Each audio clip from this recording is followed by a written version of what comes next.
গোৱালপাৰাৰ পাইকানৰ উচ্ছেদস্থলীত উত্তেজনা নিৰাপত্তাৰক্ষীক লাঠি পিস্তল থৈ উচ্ছেদিত লোকৰ মুখামুখি হ'বলৈ যুৱকৰ হুংকাৰ ইপিনে উচ্ছেদস্থলীত অঘটন এজনৰ আত্মহননৰ চেষ্টা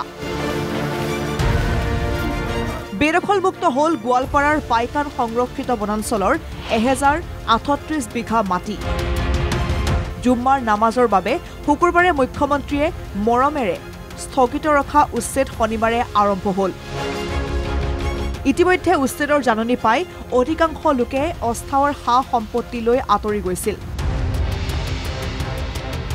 শনিবাৰে স্থাৱৰ সম্পত্তিৰ ওপৰত চলিল প্ৰশাসনৰ বুলডোজাৰ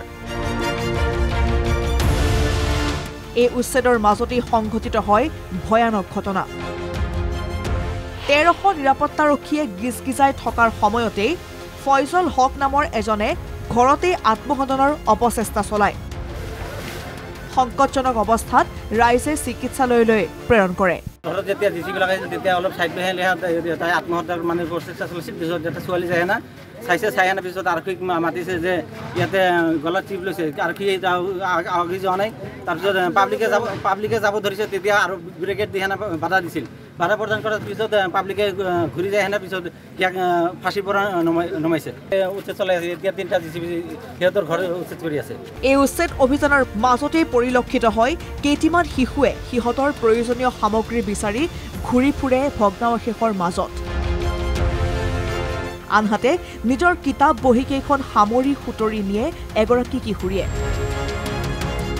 30খনৰো অধিক বুলডোজাৰে অবৈধ নিৰ্মাণ বুলি চিনাক্ত হোৱা ঘৰবোৰ যেতিয়া এফালৰ পৰা হুৰহুৰাই ভাঙি নিছিল উচ্ছেদিত জনতাৰ একাংশ কান্দোনত ভাগি পৰিছিল একাংশই উদাস হৈ চাই ৰৈছিল সেই দৃশ্য নিজে সজা ঘৰখন চকুৰ সন্মুখতেই পৰিণত হৈছিল ধ্বংসস্তূপলৈ আমি মানুহগিলা ক'ত যাম কি কৰিম কি নকৰিম একো আমি দিশাহাৰা হৈ গৈছো মানুহগিলা আমাৰ কোনো ঠিকানা নাই আমি য'ত এতিয়া ঠাই পাম ক'ত কাই ঠাই দিব কোনোবা ঘৰত যদি ঘৰ ভাড়াৰ কাৰণে যাওঁ তাও নিদিয়ে আমাৰ টকা নাই আমি ঘৰ ভাড়া দিব নোৱাৰিম পাইকানত ঘৰ হেৰুৱালে 1080টা পৰিয়ালে এই পৰিয়ালসমূহক লাগে পুনৰ সংস্থাপন অন্যথা অনিশ্চিত ভৱিষ্যতলৈ ঠেলি দি প্ৰাণে মাৰিবলৈ আহ্বান জনালে একাংশ উচ্ছেদিতই সংৰক্ষিত বনাঞ্চলৰ মাটিত ঘৰ সাজি দীৰ্ঘদিন বাস কৰা এই মানুহবোৰ কোন অবৈধ বিদেশী হয়নে নহয় একাংশৰ আছে মাটিৰ কাগজো মাটিৰ পট্টা কাগজ আমাৰ ইয়াতে এইটো মাটিৰ পট্টা কাগজ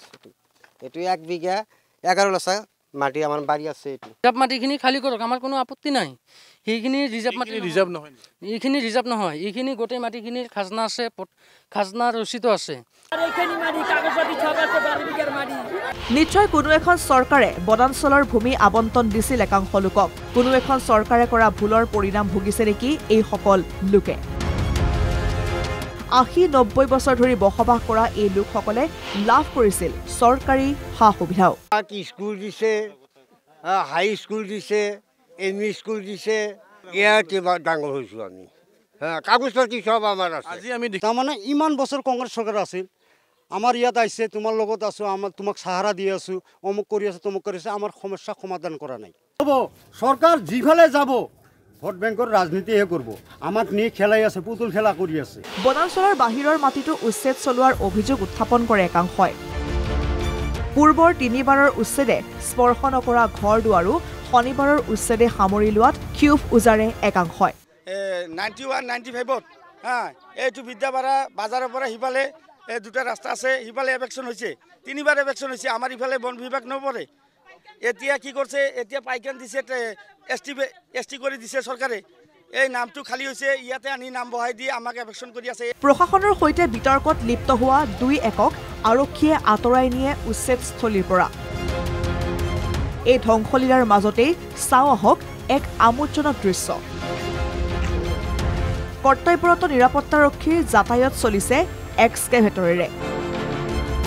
এই বৃহৎ উচ্ছেদ অভিযানত নিৰাপত্তাৰক্ষীৰ যাতায়াতৰ বাবে গাড়ীৰ ব্যৱস্থা কৰিব পৰা নাই বিয়াগোম প্ৰশাসনে। প্ৰায় শান্তিপূৰ্ণভাৱে শনিবাৰে উচ্ছেদ অভিযান সামৰিলে প্ৰশাসনে। এতিয়া এই মানুহবোৰৰ কি হ'ব? চৰকাৰ প্ৰশাসনে কোৱাৰ দৰে বনাঞ্চলৰ ভূমি বেদখল কৰা এই মানুহবোৰ যদি অবৈধ বিদেশী হয় তেনেহ'লে বিতাড়িত হ'বনে এওঁলোক? যদি এওঁলোক দেশী নাগৰিক তেনেহ'লে চৰকাৰে কি ব্যৱস্থা ল'ব এওঁলোকৰ বাবে? দুধনৈৰ পৰা নীলমণি শৰ্মা আৰু গোৱালপাৰাৰ পৰা ৰচিদুল হুছেইনৰ ৰিপৰ্ট NKTV+।